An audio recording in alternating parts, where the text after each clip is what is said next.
This is exactly right. The Hulu original series Furious is now streaming on Hulu and Hulu on Disney+.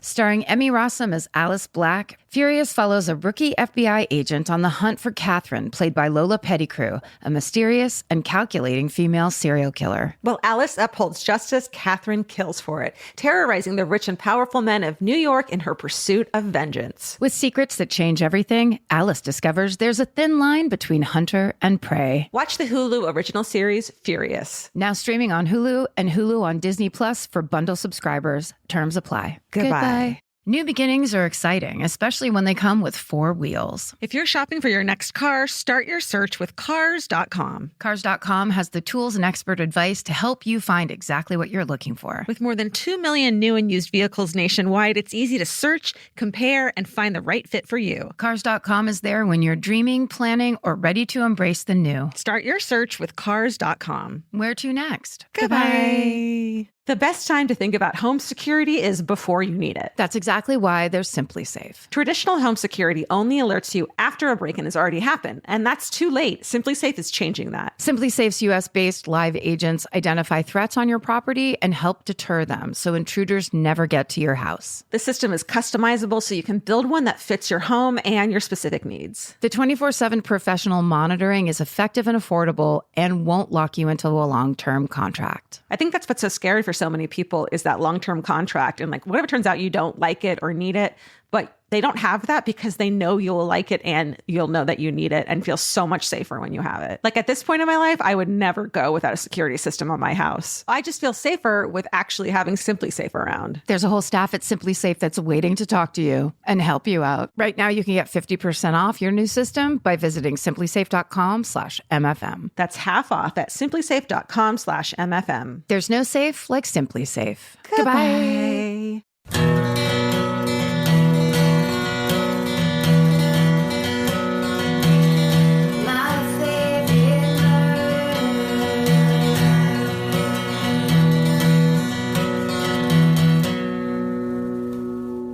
Hello. And welcome to My Favorite Murder. That's Georgia Hardstark. That's Karen Kilgariff. And I'm Kate Winkler Dawson, and this is Tenfold More Wicked. The cliffhanger. We're back. We're back, baby. Yes. That story was wild and exciting, and there's more. When we last left off at 10 Rillington Place, bodies were piling up. That's right. Thigh bones were being leaned against fences. Can I change my mind and say that I think the husband didn't do it? Nope, it's too late. No! You picked your horse, now you've got to ride it to the finish line. I'm sorry, Georgia. I don't ride horses, and I don't want to, and... It's the tough love of horseback riding vis-a-vis podcasting. This is just how it is. No, I want to get bucked off and change my mind. Well, there's more info to come, so don't wishy-wash flip-flop just yet. Ooh. There's still more time. Okay. I do want to have a disclaimer in that I have picked up some sort of plague within the last 2 days. Not a COVID plague, but a plague that has wreaked havoc on my nose and my throat. So if I have a little gulp or if I feel too nasy. You sound great. Yeah, I think you sound good. Yeah. Oh, not and that. And we can, the magic of editing, we've got Andrew, Ethan, she's dying. She actually, to prove her own point, is now going into fits of coughing to be like, how dare you? No, you sound great. You We sound love amazing. that cough. That's great for podcasting. And it actually kind of fits the story because we're in the middle of this crazy fog. This was the sound that was plaguing London in 1952. Don't make me laugh. Can we get some horse clopping noises on cobblestone? This is the 50s. Not helping. Nobody's helping in this situation. Oh, right. There's cars. Shut up. There's cars. Everyone knows there's cars. Shut up. You're going to make me gag now. I have that effect on people. Why don't y'all catch up? Let me mute myself and then I'll come back. We've got nothing to talk about. It's all about you. You need some hot lemon honey water or something. Is that what that is? Oh, it's She knows. You know what it's missing? A little splash of whiskey, baby. Yeah, just to calm it all down. I usually don't get bad allergies. I don't know what happened, but I don't know. So much energy coming from you guys. I think I just took something on. Is it bad juju or something? Did somebody do something wrong and you put it on me? Maybe seeing my cat right here is like suddenly allergy attack. Well, I think making this a two-parter sprung us into something. Yes. Some other. Yeah, we agreed to something we could have never known. That George and I entirely benefit from, because that means that's one show we don't have to do That's right. the homework for ourselves. So we were like, yeah, love it. Yep. I hate homework too. Oof. Okay, I think I'm ready. All right. So let's go over what we already know about what happened at 10 Rillington Place in the late 1840s, early 1950s. So Timothy Evans and his wife, Burl Evans, move in. She's pregnant. She has a little girl named Geraldine. And Geraldine and Burl go missing about a year after they move in. Timothy Evans has a drinking problem. He's kind of a violent husband, a lot of domestic violence, a lot of fighting between the two of them. And yet he seems to be a really good father. He confesses to murdering them and hiding their bodies. So when Timothy Evans returns to Wales, where he's from, he goes to the police and he confesses. He shows up and he says, I've killed my wife and my child in London. The police phone Notting Hill, which is where they lived in London at the time. And the Notting Hill police go down and search, and finally, after a few days, they find Burl and the little girl Geraldine, and they're wrapped up sort of mummy style in an outdoor wash house that has not been used for quite a while. So there's a wash house and a lavatory, and the wash house is really where people do laundry, and it's been sort of shut down by one of the tenants, John Christie, who has said, there's some problems with it, and the water doesn't work, and so he's discouraged people from using this wash house. So Timothy Evans confesses, and then he recants, and he says that his neighbor, John Christie, is the one who did it and who's killed these two people. So John Christie says he was a wife beater. He was a terrible person. Timothy Evans goes on trial. He's convicted, much of it based on eyewitness testimony just in general and character witnesses, but also primarily on John Christie and his wife. They babysat for Geraldine. They liked Burl. Burl seemed like she was a nice woman. Timothy was not a nice man, and so, we think this is what happened. He is hanged, and the story is forgotten. We do know, going backward, that John Christie, who people call Reg, John Christie would go and he picked up a couple of different women in the early 1940s when he was a War Reserve police officer. He picked up two women separately and killed them and put them in the backyard. So he buried them in the backyards and he planted things over them and worked in the backyard all the time. So he was obviously wanting to keep people close, whomever he was, killing. So there is a large gap between 1944, which is when he killed his last victim, and Burl. There's about 4 years. And when Burl goes missing, John Christie doesn't seem to do anything. He's visiting sex workers. He's opened up a little photography shop that is mostly sex work, it sounds like. He's hiring women who are part-time sex workers, but also women who just need money to do sexy photos with him. So he's a creep, but he doesn't appear to be killing. If we believe the MO that, he is someone who kills people, a certain type of woman, and puts them around him, the backyard or wherever. So in 1952, he gets tired of it all. I think he just gets tired in general. He was 54.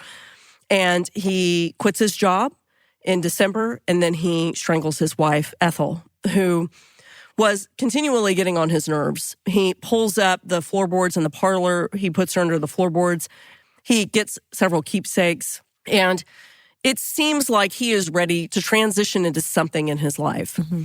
So I told you the story of the police officer who was invited inside and this horrible smell that was happening in the parlor. And he found out later on that it was because he was standing above Ethel Christie's body. Mm-hmm. So this is all, of course, really terrible. We're in December of 1952. Let's pretend that we're not even thinking about Burl and Geraldine being two of his victims. So you've got two women in the garden, and you've got his wife under the floorboards in the parlor. Then you've got a woman coming up in January whose name was Kathleen Maloney, and she was a sex worker, full-time sex worker from Ladbroke Grove area, which is, close by Notting Hill. And she was a woman who drank an awful lot, and she was someone who was very popular, not popular as in a sex worker would be popular with clients. Mm-hmm. She just was a friendly person. She was a really nice person. And, she met John Christie one night. And again, in the grand scheme of post-war London where you have a lot of really angry men who have just served in World War II and they're home. And John Christie is not such a bad person as someone who's soliciting you for sex work. So he gets her pretty drunk. He gets her home to 10 Rillington Place. Of course, now Ethel is dead, so he is totally unrestrained as far as who he brings home and when. We have a lot of different people living in the building at this point, a lot of people coming and going. So no one is noticing people coming in and out of this building because it's just happening all the time. So he employs the way of killing that he did previously, which was now about 10 years old. So he's got the menthol concoction that he has in a jar, and he's got one piece of rubber that leads to a mouthpiece for the woman to breathe in, and another piece of rubber that leads to the gas tap at the back of his stove. And he has a bull clip now. So this is where he really starts to employ the bull clip, which doesn't seem like a big deal, but it's fast for him. He turns on the gas. It's already been on. He can release the bull clip, and it's just very quick. Kathleen Maloney is knocked out. He sexually assaults her, and then he strangles her. So this is a method that he's sort of perfected. Again, John Christie is a physically weak person. So Kathleen Maloney is dead. He has no room in the parlor because his wife is there. He doesn't have room in the garden any longer because there's two women there. So he does something that is really interesting and really gross as far as I'm concerned. He goes to the kitchen and he removes part of the kitchen alcove that's sort of where a coal storage unit used to be. And he removed it and he placed her body inside of it. And then he put a false wall in and wallpapered over it. So he has a body now in the open. And Lynn Trevelyan, the police officer, had smelled his wife, who was in the floorboards, which is, the wood was pretty thick. So I'm not sure what he was thinking. He started using a lot of lye, according to his neighbors, inside and outside and all around to hopefully cover up the smell. Also, this is happening in January in London, which is very cold and very dry. There's not a lot of precipitation. So she sort of mummifies all of the people around them, that he's buried around him have mummified. So you go a few weeks later and he meets a woman named Rita Nelson who was from Belfast. And she was also visiting her sister and she meets Christie. She is 6 months pregnant at the time and she has a family back in Belfast who are looking out for her. So very similar situation as Kathleen Maloney. He meets her at a pub. He gets her really, really drunk because he has the money. Now, he's also running out of money. He has sold Ethel's jewelry. He kept her wedding ring, but then he later sold it. He sold her clothes. He actually offers Kathleen Maloney some clothes. That's one of the ways he got her back to the flat was saying, I've got all these great clothes, and it was his wife's clothes. He's selling furniture. He's really scraping the bottom of the barrel because he has no money because he's quit his job. And it's 2 months later. So he meets Rita Nelson. She comes back. The same thing happens. She breathes in these fumes, these carbon monoxide fumes, and she dies. Now, one key forensic thing, when you breathe in carbon monoxide, you are poisoned and it gives you this sort of pinkish hue, which stays for a very, very long time, which is why they've been able to exhume bodies and many times still see that you could see that there's evidence of carbon monoxide poisoning. Wow. That actually becomes key later on. So Rita Nelson dies. He puts her in the same alcove. He takes down the wall, takes down the wallpaper, and now there's two women back in this alcove, and he wallpapers them back in. Jesus. Nobody's suspicious. Now, Ethel's family, remember I told you she goes to visit her family a lot. Ethel's family is curious about how come she hasn't come to visit because I think she went in early December right before she was killed, right before the fog started. And they hadn't seen her since. And it was unusual to not see her around the holidays. So he had bought some postcards and he had written in his hand, this was smart, he had written in his hand and he said, Ethel's arthritis is so bad that she asked me to write this postcard for you. And they didn't think anything of it. Her family was never suspicious until all of this starts to come out because he was good at covering things up.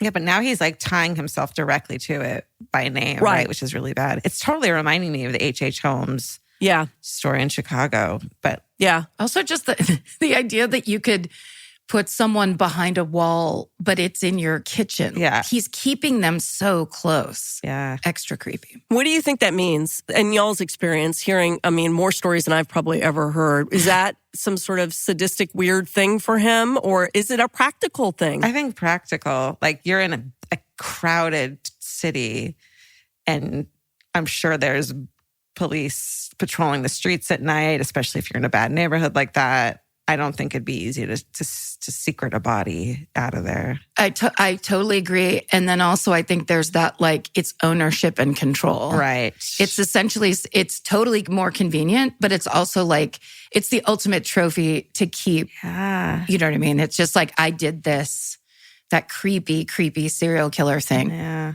But just behind the wall is horrifying. Yeah. It is in thin walls, and you can smell it. And maybe this was something he enjoyed. I don't know. But it's pretty gruesome. The Hulu original series Furious is now streaming on Hulu and Hulu on Disney+. From Liz Merriweather, the Emmy-nominated executive producer of Dying for Sex and The Dropout, comes a gripping psychological thriller. Starring Emmy Rossum, Furious follows Alice Black, a rookie FBI agent on the hunt for Catherine, a mysterious and calculating female serial killer. It's Alice's first case on the job, and she's already bitten off more than she can chew. While Alice believes justice is achieved through law enforcement, Catherine has lost all faith in the legal system. She's taken it upon herself to terrorize the rich and powerful men of New York in her pursuit of vengeance. As Alice and Catherine's twisted game of cat and mouse unfolds, the lines between good and evil and right and wrong begin to blur. With shocking crimes, tangled relationships, and secrets that change everything, Alice discovers there's a thin line between hunter and prey. Watch the Hulu original series, Furious. Now streaming on Hulu and Hulu on Disney Plus for bundle subscribers. Terms apply. Goodbye.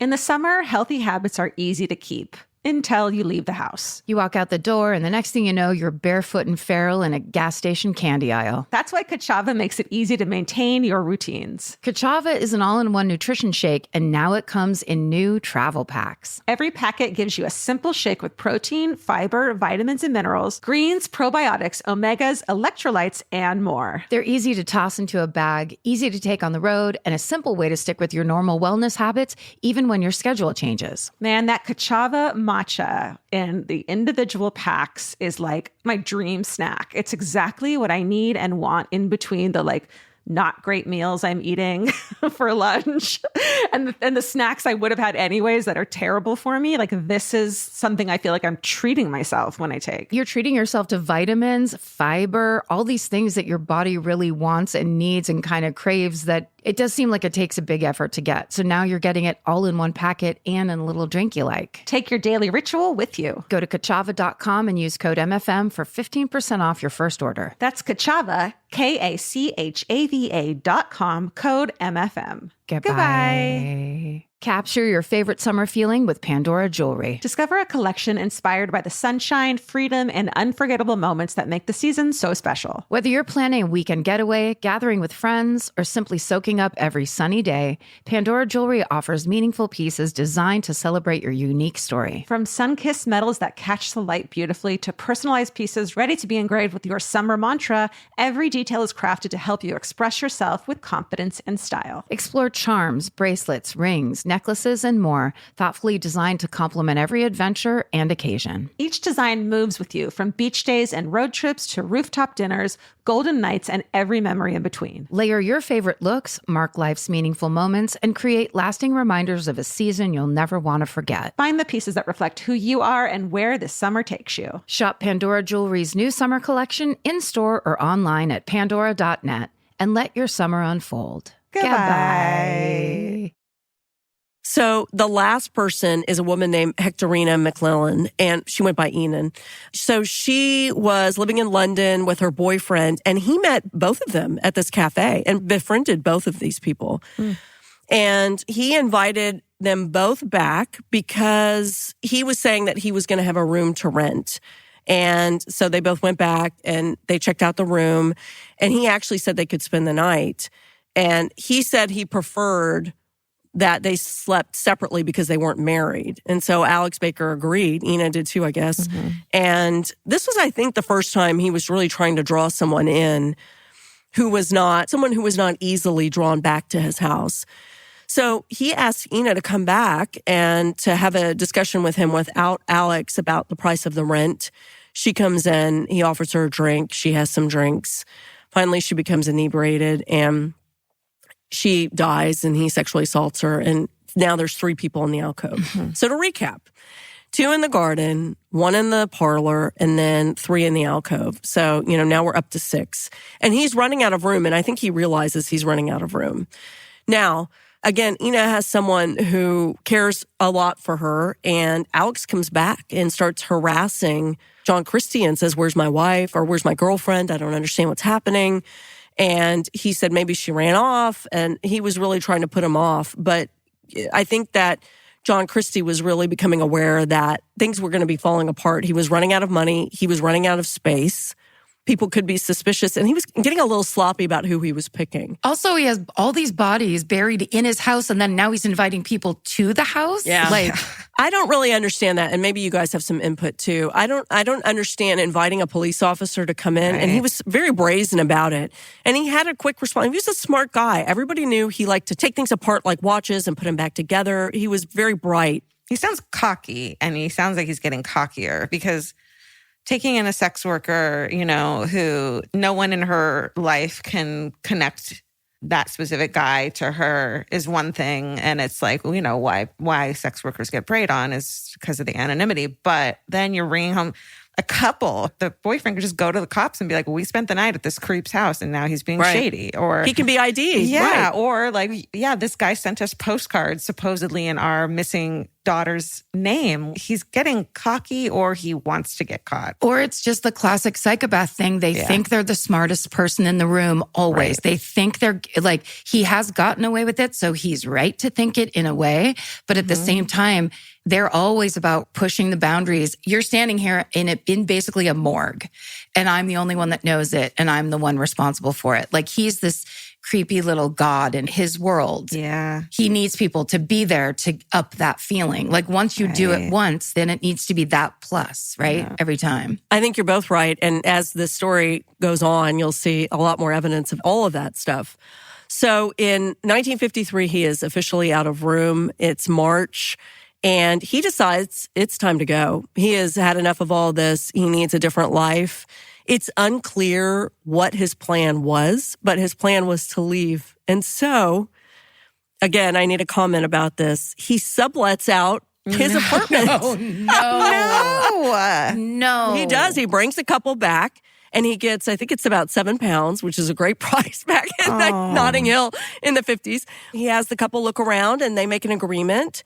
And he says, you need to be careful because I'm doing this illegally. And they say, fine. And he takes a few things and puts them in a suitcase and he bounces. He doesn't give a fuck at this point. He leaves them in a cemetery, basically, of an apartment. Well, it's like short-term gain. He wanted a little bit of money obviously, this is going to not end well. I don't understand this. He is one of the more confusing killers I have ever read about, for sure. I think you're right, Karen. Either he is really getting off on the idea that he's this all-powerful person, or he's just a megalomaniac and doesn't think he'll ever get caught, or both, all of it. Yeah, all of it. So much time has passed that this guy's actually perfecting. I mean, like, he has gone uncaught to the point where he is able to perfect his MO. So some of these things seem highly risky and stupid, but he's getting away with it. Right. So it's not stupid, actually. Not for much longer, though, luckily. Okay. All right. Okay. So he leaves. This couple moves in. The landlord spots a couple pretty immediately and boots them out after 24 hours.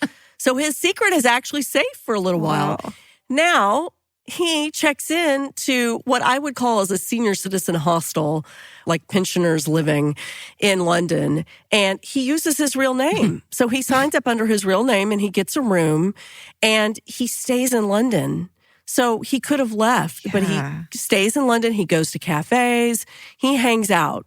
So there is a tenant who in his building who is interested in cooking in his flat while the flat is being kind of primed eventually to be rented out. And the tenant tells the landlord, can I install a radio down there to be able to listen to the radio? And he says, sure. So he goes down there and he starts pounding into that wall and it starts cracking. And he pulls it down because it's basically sheetrock. It's like a thin sheetrock. He pulls it down and he has it, in the UK, they call them torches. So he had a torch, which is a flashlight, and he stuck it into the hole and he saw 3 backs of bodies. Women are just wearing bras. And he said it was just the most terrifying thing he had ever seen. Oh my God, the horror. It's a horror movie. It's a horror movie. It is. And this is where it all falls apart for John Christie, but not for a really long time. And this is where, in my book, the intersection between The Fog and John Christie come together because, The Fog is this systemic issue of air pollution. And we know another fog's coming that's killed 12,000 people. And yet, as soon as the press hears about John Reginald Christie, no one has ever cared about the fog. No one cares that thousands of more people are going to die next year because it happens every year. Instead, there is this clear and present danger of this John Christie, who is a serial killer and who's on the run. And so when I'm looking through the archive of newspapers, you could see every day 3 people found in alcove, and the next day, wife found under floorboards. And then, of course, they started calling it the House of Horrors. And then they start digging in the garden and all this stuff comes up. So I had yesterday, I promised you, there was a story about the police officer who unfortunately has a lot of encounters with John Christie. The first is, he's standing over his wife in the parlor. The second is when John Christie finally gets caught, because he does, thankfully. But this other instance, before Christie is caught, Lynn Trevelyan, as a young officer, is sent over to 10 Rillington Place, which again has been dubbed House of Horrors. He walks into the backyard and he has a lot of younger officers than he's supposed to supervise, and they're excavating. Right, this would probably not be done now. They would have a whole expert team coming in, but you've got all these young officers with shovels trying to dig through the trash that has been in this backyard, because it's actually even worse now than it was when Burl and Geraldine were in the wash house 3 years earlier, because there's more tenants, there's more junk. So he's digging and he's digging and he's watching finally this dirt fly, and he sees this copper tin, and it's a tobacco tin. And I looked up, what kind of tobacco it was and everything. So he's telling me this story. And again, this man is in his 100s. He's 102. Wow. So he says, I said, what was it? And he said, I could just see it glinting. He really knew how to tell a story, this guy.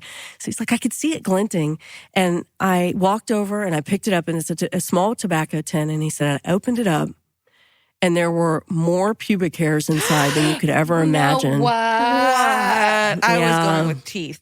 That is way. No. I would probably have rather had teeth in some ways. Yeah. I would absolutely have preferred teeth, 100%. And the problem was that they weren't particularly motivated to figure out whose hairs were whose, but we don't know if this was a request from him, and none of these were people who had died.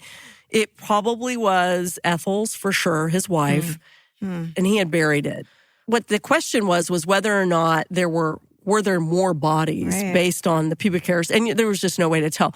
But it was an interesting story, because it really did show he was pretty stunned by that as a young officer. So yes. At this point, are they putting together that a couple years ago we found the body of a woman child? Okay, so at this point they're like, uh-oh. Yeah, and then they start, it's a real oh shit moment for the Metropolitan Police as well as the Crown Prosecutor. That someone else has hanged for this crime. Yep, 3 years earlier. Let me tell you what ends up happening with him. He doesn't leave. He could have left.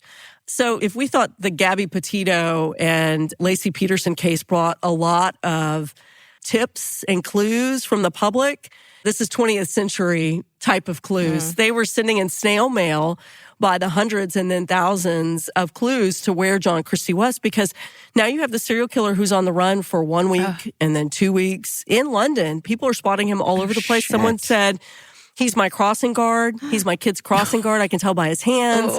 But it's hard as a police officer, as an investigator, because are you going to blow these off? And what are you going to do? You have to follow all these. And he was in the city, and he sat in cafes wearing sort of a disguise, but not really. But that's how nondescript this man was. People didn't notice him. He was in a cafe, and there was someone sitting right next to him reading an article about him.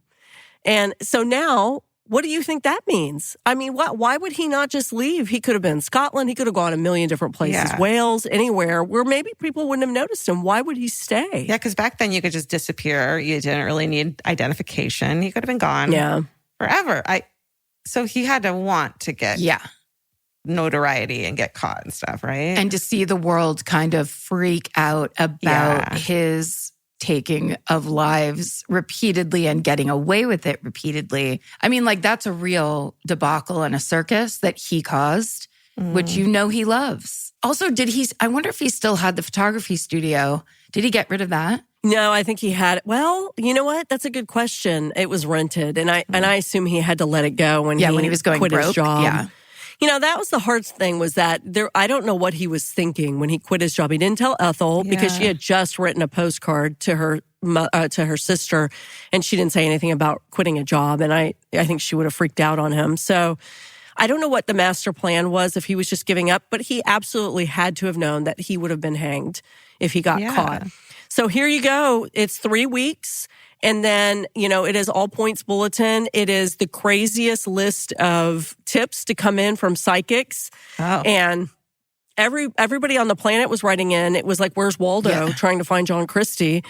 And finally, he is spotted early in the morning below a bridge by a young police officer, and he doesn't deny it. He's looking pretty rough, and he's in London, and he's taken in, and he's arrested. And at this point, they have found all the bodies. They have made identifications. So then we get a little bit into the forensics. So they can tell from the bodies what happened. So everybody was strangled.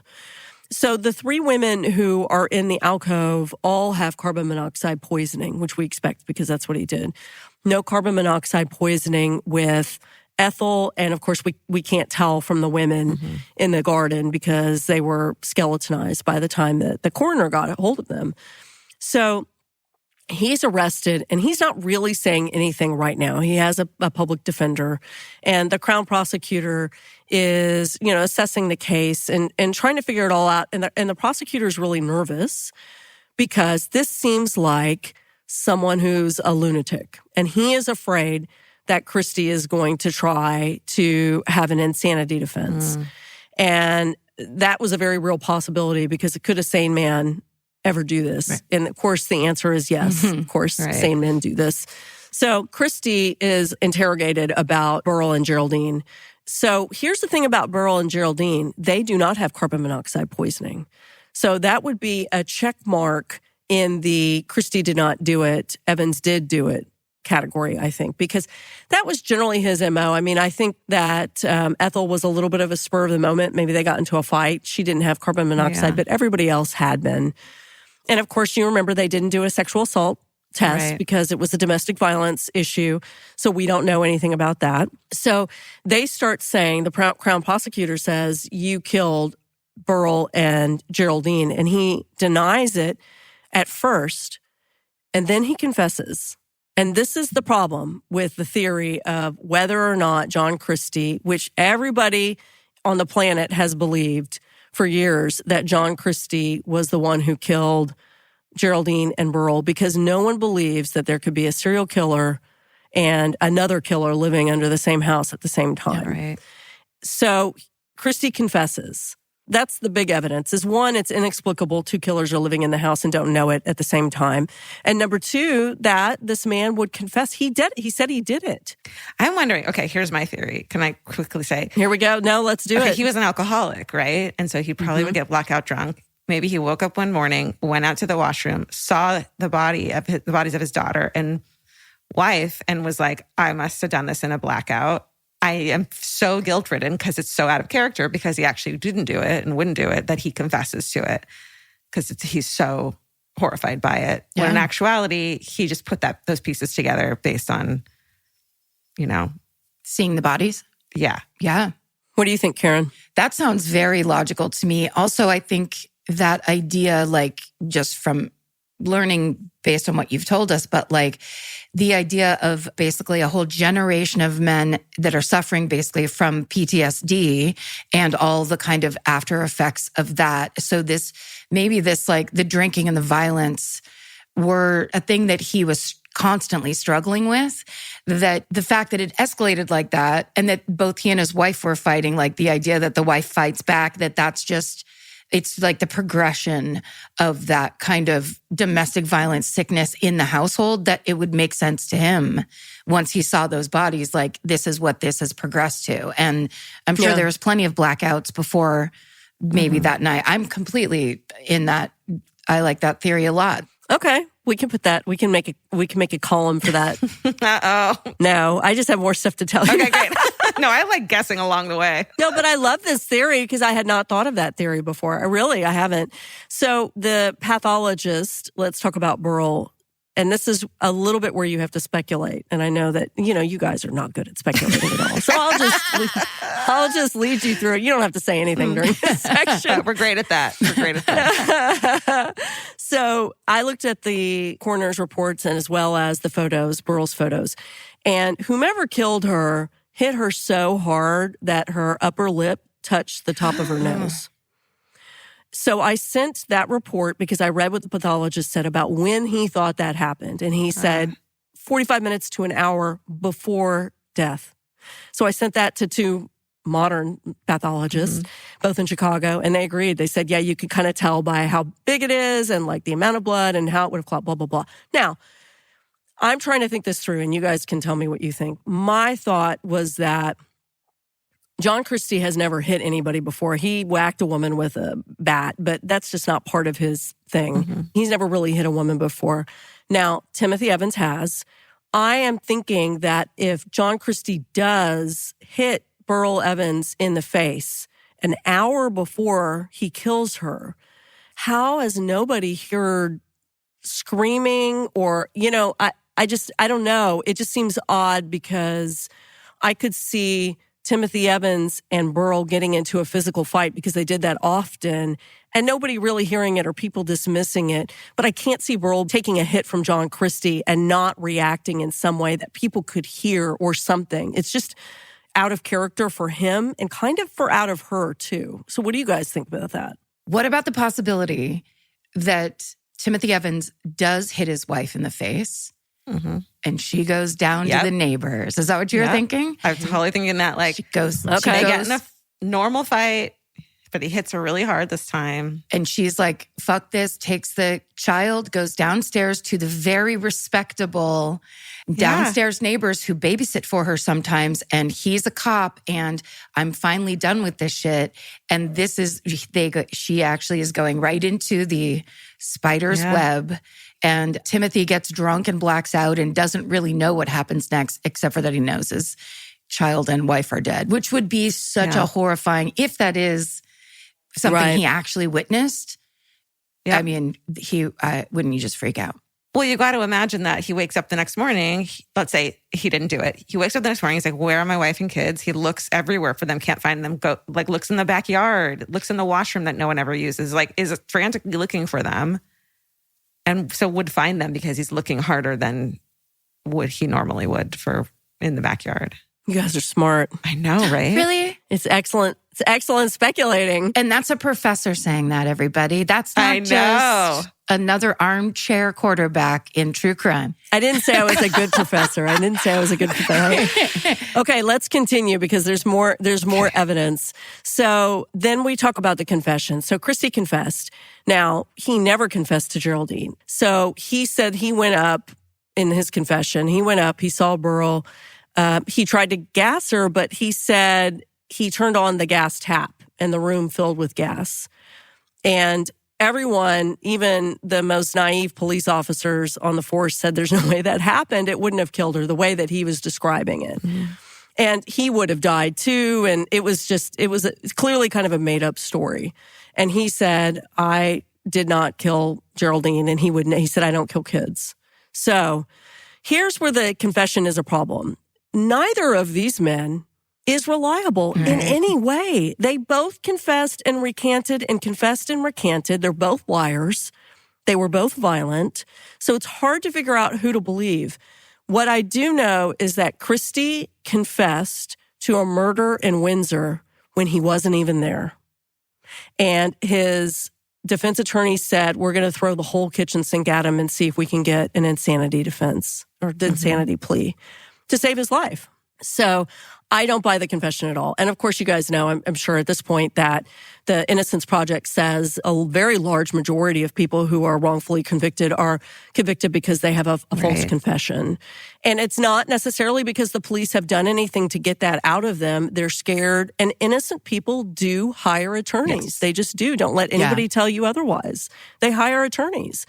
So, the confession thing for me is meaningless because I just don't believe it. Burrell doesn't show signs of any kind of a sexual assault. The other women did. So there's that. What's weird about it is that I can see Christie killing a woman in his building, even though that's not something he had done. It's really hard to think that he's going to be able to drag her down 4 flights of stairs, only because they were very narrow and he was really, really wimpy. Yeah. I mean, he really could barely make do just getting out the front door and the back door. And he was able to get women, obviously, in the backyard. But also remember that those 2 women were buried in the backyard 10 years earlier when he was in better health. Right. Which is, I think, another reason why he didn't throw someone over his shoulder and go take them somewhere else. I think he really didn't have much of a choice. So I think if he were confronted with Geraldine crying, I'm not sure Christie's first instinct would be to kill her. Yeah. But regardless, the Crown prosecutor went forward with murder charges against, I think, 3 of the women. Now, of course, I can't remember. And Christie becomes the darling of the media, which is disgusting. Everybody's vying for his exclusive. And there's something called checkbook journalism. The newspapers in London would essentially bid on a defendant, and they would then pay for the exclusive rights. They would pay for their defense completely and pay for the exclusive rights to their story. So Christie did that. He had a full confession with the reporter. And in prison, the egotism was incredible. He had pictures of himself. Oh, God. Like in his cell, which is just not who I would choose to look at, I guess. But what a creep. So he had pictures of himself. All these women were lined up outside in the courtroom and also, around the jail. And he told one of the jailers there, he pointed at his crotch and he said, "They're here because of this." Oh, hard pass. Honey. No, thank you.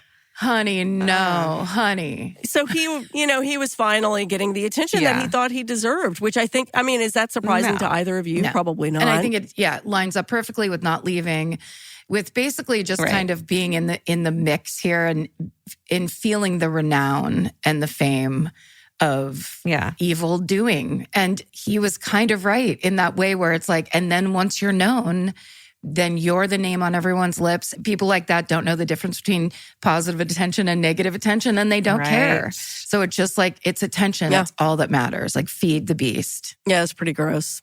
And so he was getting all of this attention. He is, of course, quickly convicted. He has not gotten the insanity plea at all. Everybody thinks he's sane. His lawyer is trying to argue otherwise and is having him confess to more and more people. But even Christie draws a line, and I've talked to forensic psychologists who I say, these serial killers have no morals, and they say, they do, they're just not our morals. They have their own code of honor. Yeah. That's what I was going to say about him not killing Geraldine. It's like, well, of course he'd kill Geraldine. He's a murderer, but it's like, because we want to just think of these devils and we'd be able to spot them, but it's like, they have rules to their awfulness. And it's so surprising. And I think he has a real problem with women. He doesn't have a problem with children. That's a different category, kind of. And his problem is with grown, sexually mature, independent thinking women, and women who like men maybe, or women who have a good time in life. It's a whole different axe to grind that he has. So it is that kind of thing where like, I'm bad, but I don't touch children, which is a completely different level of hell in his mind. Right. And that would have really gotten him pretty close to the insanity defense. And he just said, I'm not going to do that. He also liked animals. Yeah. I don't really buy into the whole checklist of what serial killers do. He loved animals, and he loved his old, decrepit dog so much that he actually put him down before he went on the run. He spent money to put the dog down, which was for him the most humane thing to do, rather than let this dog fend for itself on the streets. So, different set of rules. He's convicted. He's sentenced to death, which is, no big surprise. And when he finally goes to the gallows, he faces the man who most people have faced, was an executioner by the last name of Pierpont. And Christie, the last thing that happens, I'm smiling, even though I'm not supposed to be smiling at this, but the last thing that happens is before Pierpont pulls the lever, Christie says that, he says, "My nose itches." And Pierpont says, "It won't bother you for long." And then he flips it. Shit. Yes. Wow. That's like straight out of a movie. That might be only funny to me, but I just think. My God. It's dark, but it's like, God. yeah. The Hulu original series Furious is now streaming on Hulu and Hulu on Disney+.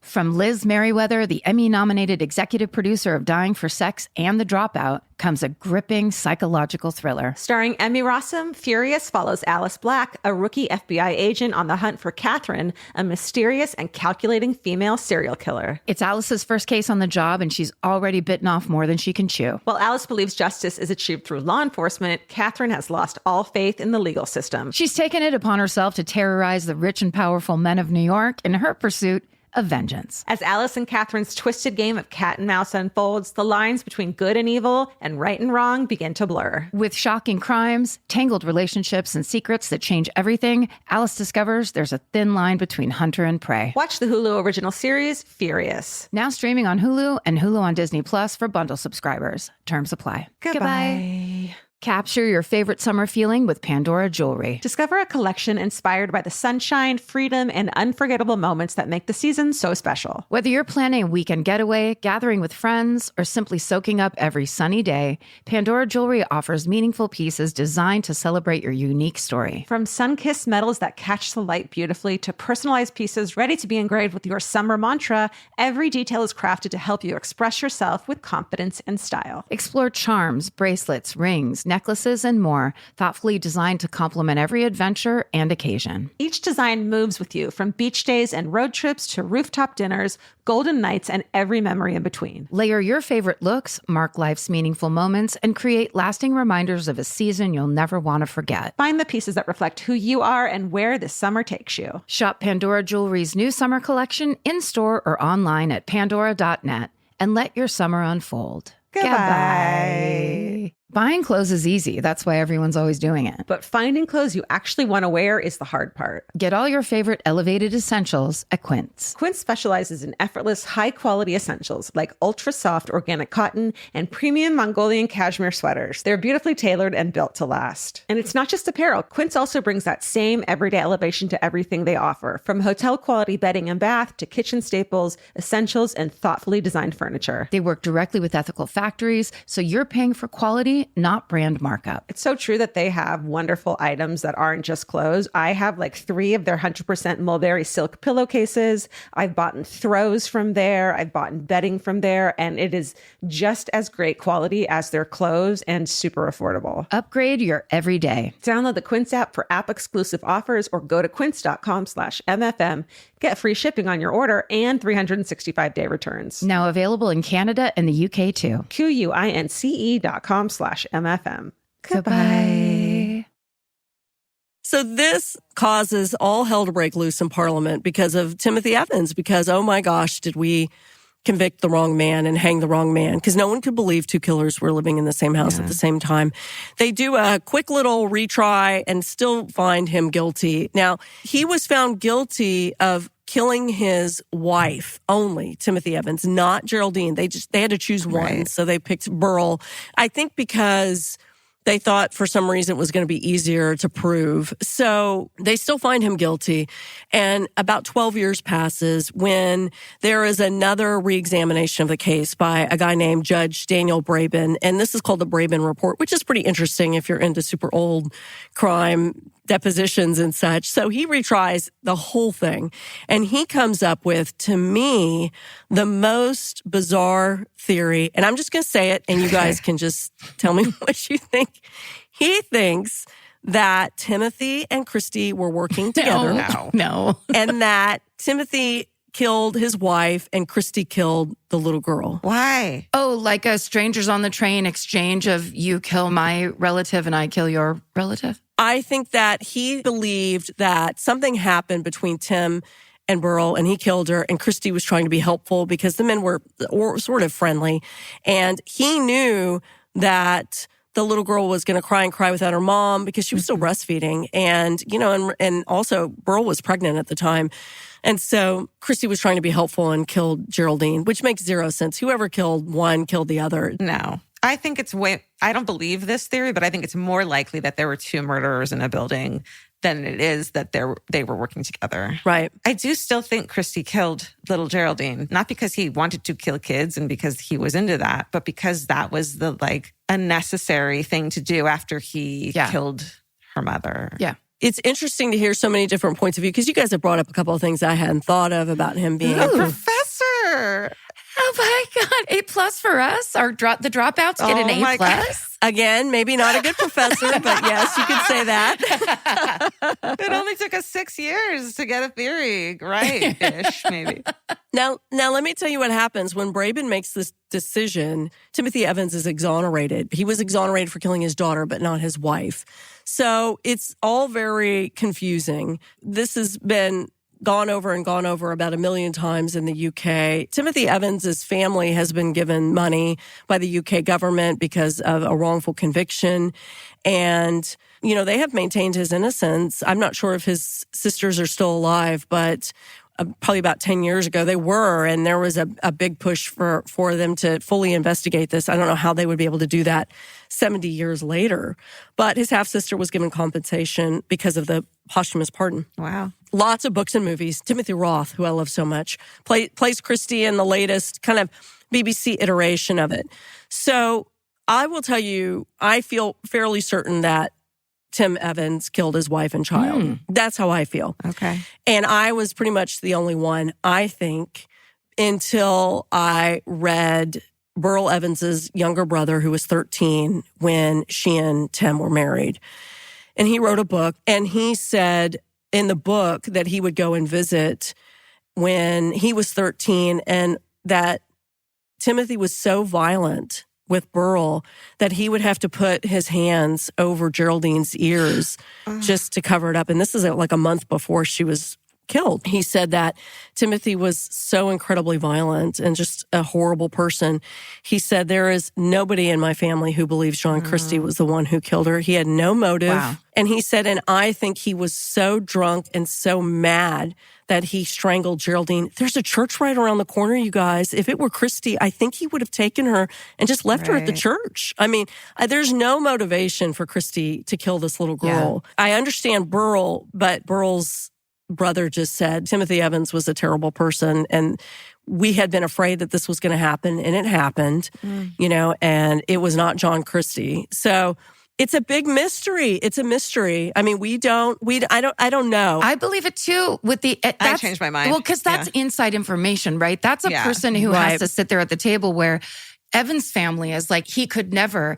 But then there's the witness from Beryl's side of the family that's like, this guy was a monster and an alcoholic, where I believe it in a second. Yeah. I think that kind of witness is so credible because you're in the day-to-day. So if this guy was a true monster in the day-to-day, then, if one thing happens or one thing goes off, we've seen that lots of times, the family annihilators that are like, I'm depressed. This is always hard. Here's the solution. Let's pack this in. Yeah. And it's also interesting to be like, well, there's not usually two killers in one place, but it's like, okay, one person was an outlier and that was a serial killer, but a abusive, violent, alcoholic man abusing his family is not rare. Post-war London. That's not, unfortunately, still not rare. What's also really weird is there was 3 killers. Because then there's the fog happening at the same time. Having read your book, no joke though, that I thought your book was about the fog. So I was like, wow, this is fascinating. I can't believe it. And then when it goes into this, it's just how did anybody deal with anything? The fog was bad enough. So I'm sure reality was kind of defying reality for people at the time. So it's just it's 3 steps away. It's into the fantastic, but so is the air killing you and not being able to see 1 foot in front of you when you're walking down the street during the day. Right. Yeah.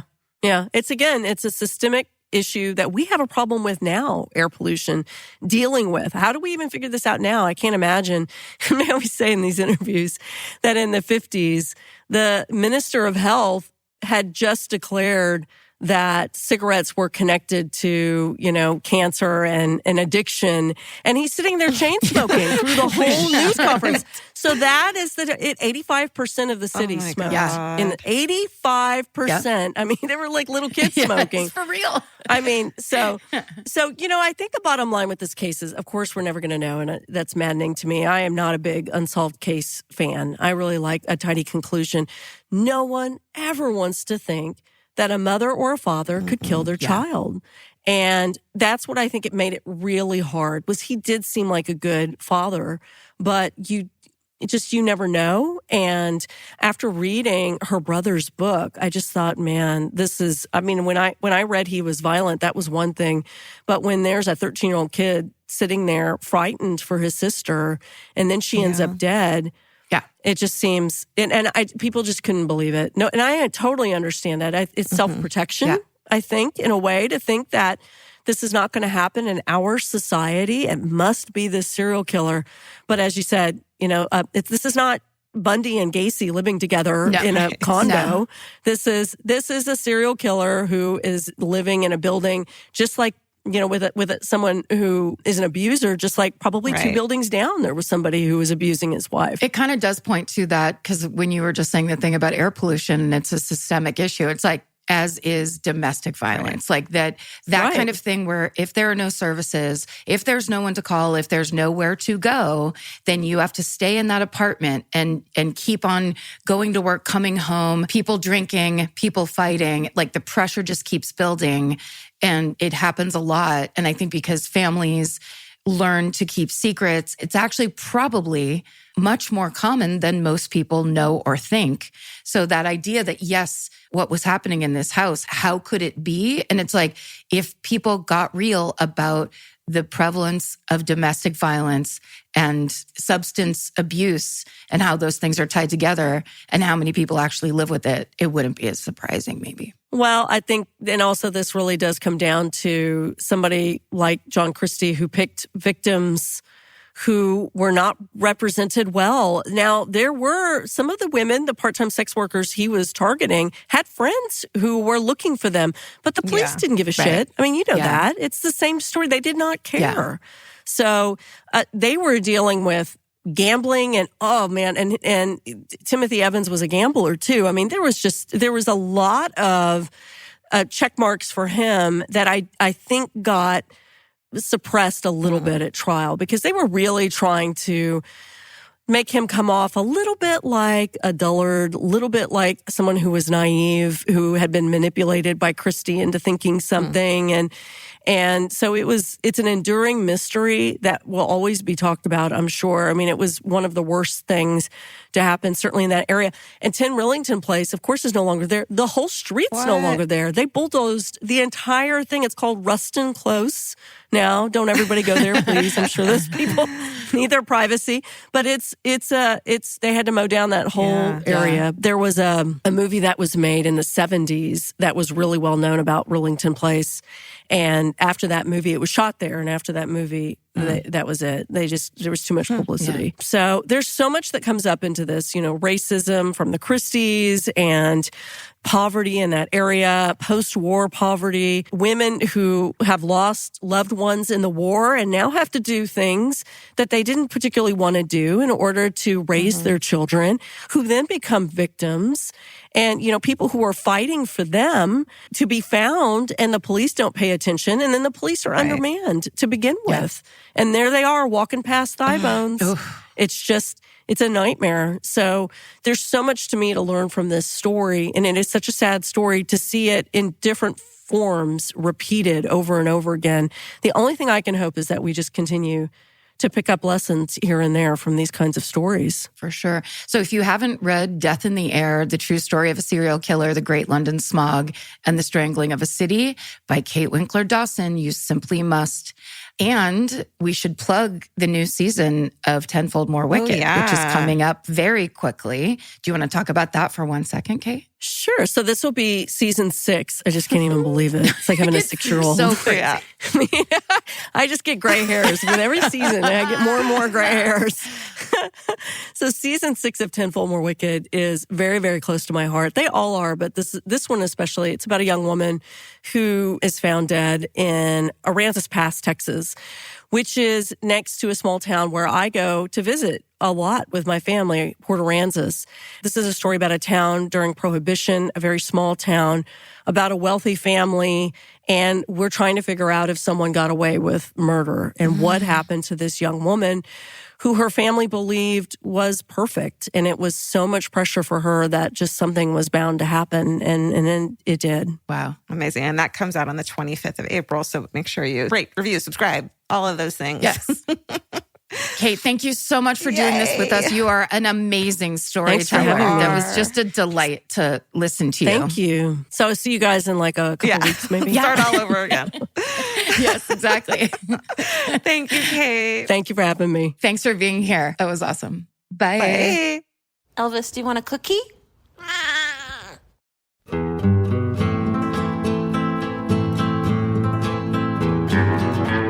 This has been an Exactly Right production. Our senior producers are Hannah Kyle Crichton and Natalie Wren. Our producer is Alejandra Keck.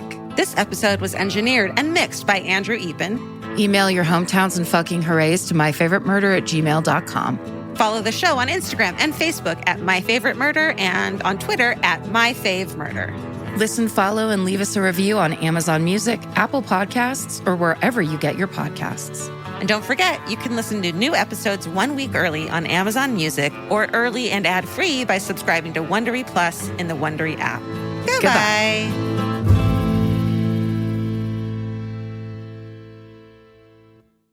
The best time to think about home security is before you need it. That's exactly why there's Simply Safe. Traditional home security only alerts you after a break-in has already happened, and that's too late. Simply Safe is changing that. Simply Safe's US-based live agents identify threats on your property and help deter them so intruders never get to your house. The system is customizable so you can build one that fits your home and your specific needs. The 24/7 professional monitoring is effective and affordable and won't lock you into a long-term contract. I think that's what's so scary for so many people is that long-term contract. And like, whatever turns out you don't like it or need it, but they don't have that because they know you'll like it and you'll know that you need it and feel so much safer when you have it. Like at this point in my life, I would never go without a security system on my house. I just feel safer with actually having Simply Safe around. There's a whole staff at Simply Safe that's waiting to talk to you and help you out. Right now, you can get 50% off your new system by visiting simplysafe.com/MFM. That's half off at simplysafe.com/MFM. There's no safe like Simply Safe. Goodbye. Vacation planning should feel like a breeze, not a deep dive into countless travel sites searching for the best deal. With Cheap Caribbean's Budget Beach Finder, you can search every destination and every date all in one search. You'll save time and money with the Budget Beach Finder. Say goodbye to endless scrolling and tab hopping and hello to Budget Beach Bliss at your fingertips. Go to cheapcaribbean.com to try out the Budget Beach Finder and see just how stress-free vacation planning should be.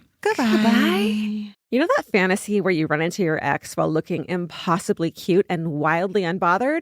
Hill House makes the perfect dress for that moment. Or if you're just running errands. Hill House Home is the brand behind the viral nap dress, known for its signature smocking, ultra-flattering fit, and comfort that makes it a favorite for just about everyone. Celebrities like Taylor Swift, Olivia Rodrigo, Anne Hathaway, and Mindy Kaling have all been spotted in Hill House. These dresses are the definition of versatile, perfect for running errands in the morning and stylish enough for dinner or a party that night. And it's not all they carry. They started with bedding back in 2016, and now you'll find bathrobes, pajamas, children's clothes, and maternity, all with the cutest prints. And it's so true. The hardest time picking out one nap dress because the prints are so dreamy and beautiful. But now that I have it, I'm going to wear it all day, every day. I'm going to throw on my leather jacket at night and look like a total badass. Cowboy boots or cute heels, whatever it is, this nap dress can make it look classy. You look like that classy lady you see at the airport. Hill House makes fun fashion that makes you feel good. Get 15% off your first order of $100 or more at hillhousehome.com with code MURDER15. That's MURDER15 for 15% off at hillhousehome.com. Goodbye.